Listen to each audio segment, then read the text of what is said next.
Hello guys, welcome back to this channel. In today's video, I'm going to show you how you can find the Marmot's Burrow, mound, and grow a garden.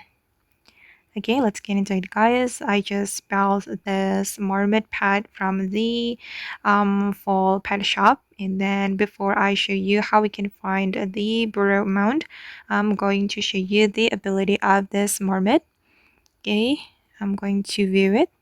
And this is the ability, guys. Every 8 minutes, burrows down in the ground and hides in a random mound. Finding the marmot will grant a fall-related reward. Okay, and when the marmot is burrowing down, you can try to find the mound, guys, and it will give you reward.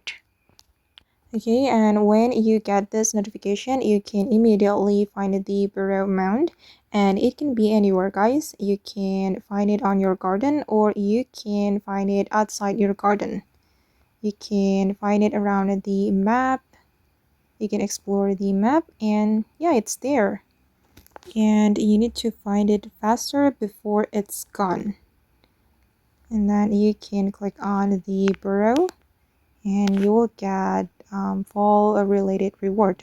And I got the maple leaf kite.